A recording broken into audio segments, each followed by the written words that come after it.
Bildiğiniz kimi savaşın 40. günü Amerika tərəfindən təklif olan, amma Pakistanın Cumhurbaşkanı tərəfindən meydana atılan ateşkəs təklifi ilə savaş dayandırılmışdır. Burada ilginc olan Amerika tərəfindən, Trump tərəfindən təklif olan ateşkəsdir. Hər kəsə bu ciddi sual meydana gələ bilər ki, İrandan gözlənən ateşkəs, yəni İranın sıxıntı altında olduğuna görə ateşkəs təklifi gözlənilən halda Amerika və Trump tərəfindən ateşkəs təklifi ortaya atılır və Pakistanın Cumhurbaşqanının ara buluculuğu vasitəsilə 12 günlük bir ateşkəs qəbul olur. Bir önəmli nöqtə də birinci ateşkəsdən qabaq Trump'ın İran'a qarşı təhdidləri, hətta İran mədəniyyətini yer üzündən qaldıracaq kimi ağır təhdidi meydana atdı. Baxmayaraq ki, dünyada da ciddi reaksiyalar, müxalifətlər meydana çıxdı. Yəni təhdid o qədər qaba, o qədər insanlığa qarşı və cinayətə yatqın form vardı ki, dünyadan onun bu təhdidinə reaksiya verdilər. Təhdid elə bir form vardı ki, İranı güya atom bombası ilə vuracaq kimi xalq arasında bir zehniyyət yaratmışdı. Amma baxdığımızda elə bir dəhşətli təhdidin həmən sonrası Trump 12 günlük ateşkəs elan etdi. Yəni bu çarpıcı iş bir tərəfdən mədəniyyəti, toplumu məhv etməyə təhdid, bir tərəfdən də həmən ateşkəs təklifini meydana gətirmə elə Trump'ın bəlirsiz bir yapısına da uyğun bir hərəkət idi. Ateşkəsin son günləri Trump yenə də İran'a qarşı dəhşətli təhdidləri yenə də meydana sürürdü. Amma həmən arxasından bitmə halində olan ateşkəs zamanını uzatmağa qərar verdi. Və bu ilginc qərara səbəb və dəlil nə gətirsə yaxşıdır? İran rəhbərləri içində fərqli düşüncələrin olduğu və onlar uzlaşsın, yaxınlaşsın və bir fikrlə bizim qarşımıza çıxsınlar deyə onlara zaman tanıdı. Vaxt verdi ki, İran liderləri bir-birinə anlaşıb, uzlaşıb, bir fikrlə Amerikanın qarşısına çıxsınlar. Əcəba Trump gətirən səbəb və dəlilə inanmaq mümkünmü? Yəni İran liderləri arasında fikir fərqliliyinə fürsət vermə və o fikir fərqliliyi anlaşılıb, uzlaşıb bir fikrə çevrilsin deyə Trump onlara zaman tanımışdır. Başqa deyişlə, İran rejiminin liderləri Trump'ın bu sözləri eşitdiyində düşünə bilərlər ki, bizim fikir fərqliliyimiz uzlaşmaq, yaxınlaşmaq üçün çox uzun zamana ehtiyacımız var. Bəlkə həftələr, aylar, hətta illər belə. Əcəba Trump həftələr, aylar və ya illər İran rejiminin liderlərinin fikir fərqliliyini aradan aparıb bir uzlaşma və bir fikrə çevrilməkdən ötürü onlara zaman vermişdir deyə düşünmək mümkünmü? Elə dəqiqən bura gəldiyimizdə bu başa düşülür ki, Trump'ın ələ verdiyi səbəblər və dəlillər ateşkəsin uzatması üçün İran rejimində nə qədər fikir fərqliliyi vardır, yoxdur, heç bir dəxli yoxdur. Ateşkəsin uzatmasına yalnız bir səbəb var. Trump və Amerikanın siyasəti bu savaşda açmaz bir duruma gəlmişdir. Və ya başqa deyişlə bombəstə uğramışdır. Başqa deyişlə bu açmaz bir durum Amerika siyasətində bu savaşda, yəni İran rejiminə qarşı savaşda, ələlxüsus Hormuz boğazında olan hadisələrə baxdığımızda Amerika bu savaşda nə önə getməyə bir yol var, nə də arxaya çəkilməyə. Yəni önə getməyə dediyimizdə İran rejiminə qarşı, İran rejimini daha baskıya məruz qoysun, daha siyasi sahədə geriyə oturma məcburiyyətində qoyub o Amerika istəyən anlaşmanın altını imzalasın deyə nə siyasi və nə də əskəri nizami siyasət meydanda görünmür. Baxmayaraq ki, Amerika İranın limanlarının, bəndərlərini mühasirəyə salmaqla iqtisadi mühasirəni İran rejiminə qarşı bir siyasət kimi ələ almışdır. Amma bu iqtisadi siyasət nə zamana qədər İran rejimini Amerikanın qarşısında dizə çökdürə bilər deyə kimsənin cavabı yoxdur.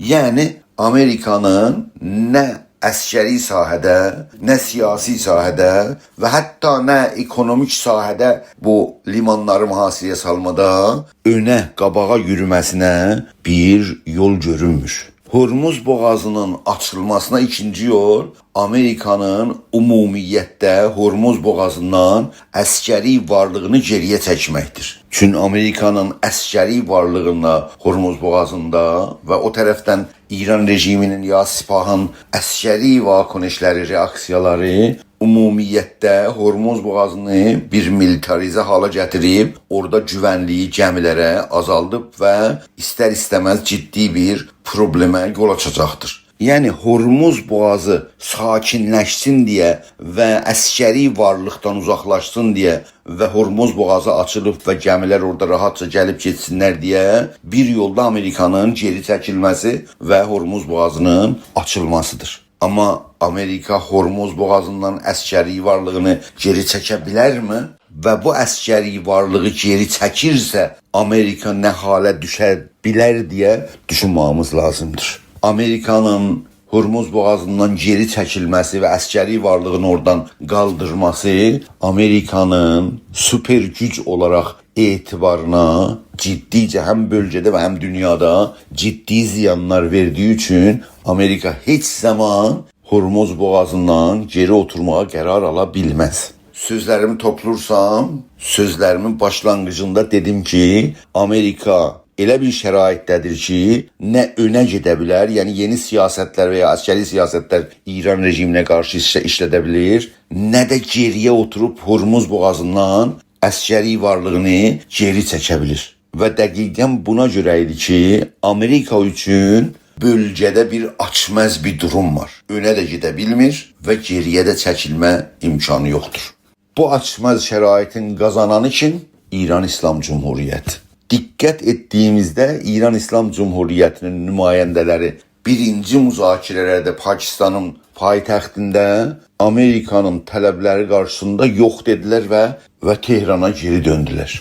Necə ki, J.D. Vance Amerikanın nümayəndəsi də Pakistandan Amerikaya əliboş döndü. İkinci devir müzakirələri Amerika sıxıntısının altında Pakistanın paytaxtında İslamabadda gerçəkləşəcəkmiş kimi xəbərlərdə yayıldı.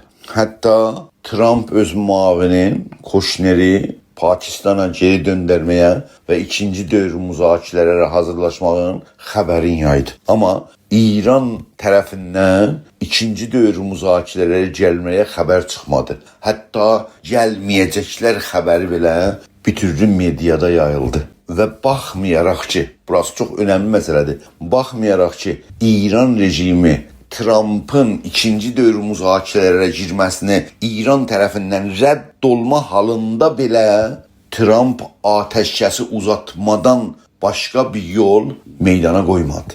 Bu vəziyyət Amerikanın istəyi müzakirə üçün İranın müzakirə ikinci dövrəyə yox deməsi halda və Trump'ın o dəhşətli təhdidlərinə rəğmən atəşkəs zamanının uzatılması Amerikanın bu siyasətdə açməz bir duruma gəlməsinə böyük bir fakt və göstəridir. Şəraiti açməz duruma gətirən bir başqa faktor var.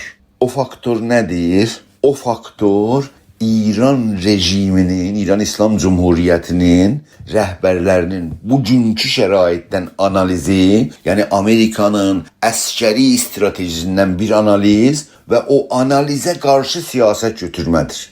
Bu nə deməkdir? Bu o deməkdir ki, İran rejimi bilir ki, Amerika havadan hücumlarla və oranı buranı bombla, muşəklə vurmaqla İran rejiminin dəyişməsinə imkan yoxdur. Və bir tərəfdən də əgər Amerika qara güclərlə, yəni niruy zəmini ilə İrana girib və rejimin dəyişməsinə bir təşəbbüsdə bulunmasa, İran rejiminin dəyişməsinə imkan yoxdur. Və çün Amerikanın əskəri hərəkatından göstərilir ki, Amerikada belə bir qəsd, yəni Neyru-i Zəmini, qara gücləri İrana yürütməyə heç bir qəsdi, heç bir səbəbi, heç bir görüntüsü yoxdur. Elə bu səbəbdən dolayı İran İslam Cumhuriyyətinin rəhbərləri düşünürlər ki, Amerika hava vasitəsilə İran rejimi dəyişmə imkanı yoxdur. Qara güclər və ya Neyru-i Zəmini vasitəsilə İrana getmə də qəsdi ola bilməz və ya olursa çox-çox ağır bir hərəkətdir və uzun zaman aparan bir hərəkət və fəaliyyətdir. O cəhətdən bu cəsarətə sahib olmuşdur ki, Amerikanın tələblərinə müzakirədə yox desin. Və hətta Amerikanın Hormuz boğazında əskəri fəaliyyətlərinə meydan oxusun. Yəni, bugünkü savaş şəraitini başa düşdüyümüzdə, yəni Amerika və İsrail bir tərəfdən və İran İslam Cumhuriyyəti başqa tərəfdən bu savaşın 40 gündən sonra atəşkəsə çevrilməsi və bu atəşkəsin uzadılması bu açmaz durumu bizə göstərməkdədir. Bu şəraitdə ən önəmli meydanda olan sual budur. Amerikanın hangi siyasəti bu açmaz durumu sındırıb və irəliləməyə Amerikaya şərait yarada bilir? İndiyə qədər Trump'ın təhdidləri və təhdidin həmən arxasından gələn atəşkəslər bu açmaz durumun qırılmasında və bitməsində heç bir ciddi rol oynamamışdır. İkinci yol isə İranın limanların, bəndərlərin mühasirəyə salma, İranı iqtisadi sıxıntıya qoymaqla İran rejimini Amerikanın tələbləri qarşısında dizə çökdürmə siyasətidir. Amma Hormuz boğazı nə qədər bağlı qala bilir? Bu bölgə nə qədər militarizə halda olduqda dünyada neft və enerji qiymətinin yüksəlməsinə və cəmiyyətin qəza sahəsində istifadə elədiyi məhsulların qiymətinin artmasına nə qədər dözmək mümkündür? Bu suala cavab aradığımızda bir nəticəyə varmaq mümkündür. İran İslam Cumhuriyyətinin rəhbərləri iqtisadi sıxıntı qarşısında heç zaman Amerikanın tələbləri qarşısında dizə çökməkləri mümkün deyildir. Çünki bu rejimin liderləri, rəhbərləri heç zaman nə xəlqə, nə ölkəyə, bəlkə yalnız özlərinin hakimiyyətdə qalmalarından sonra başqa bir şeyə düşünmürlər. Elə bu cəhətdən də İran İslam Cumhuriyyətinin iqtisadi sıxıntıya qoyma əməldə dünyada yaşayan xalqları və ölkələri iqtisadi sıxıntıya qoymaqla sonuclana bilib və onun ziyanların və zərərlərin Amerikanın həm içində və həm dünyada etibarsızlaşmasına səbəb ola bilər deyə düşünməyimiz lazımdır. Yəni uzun müddət Hormuz boğazı bağlı olursa, Trump'ın etibarı Amerika içində, hətta gələcək seçimlərdə cumhuriyyətçilərin bu seçimlərdə qazanmamasına səbəb olacaq deyə düşünmək lazımdır. Eyni halda Trump'ın və eyni halda Amerikanın belə dünyada etibarsızlaşması və ya etibarına çox böyük ziyan dəyməsini öngörmək mümkündür. Və ən sonunda hamımıza bu sual meydandadır ki, Amerika İran İslam Cumhuriyyəti ilə qarşılaşmada hangi siyasətlə bu açmaz duruma qələbə çala bilir? Bugünkü analizimizdə göstərdik ki, siyasi sıxıntı, yəni Pakistandakı müzakirələr və iqtisadi sıxıntı, yəni İranın limanların, bəndərlərin mühasirəyə salma məsələsində də bu günə qədər ciddi bir irəliləmə Amerikanın siyasətində gözə çarpmamaqdadır. Əcəba Amerikanın bu açmaz durumu dəyişmədə bir imkanı varmı? Bu sualın və ya bu kimi sualların cavabını gələcək analizimizdə ələ alıb onu sizin xidmətinizə sunacağıq. Vaxt qoyub məni dinlədiyiniz üçün çox-çox təşəkkür edirəm.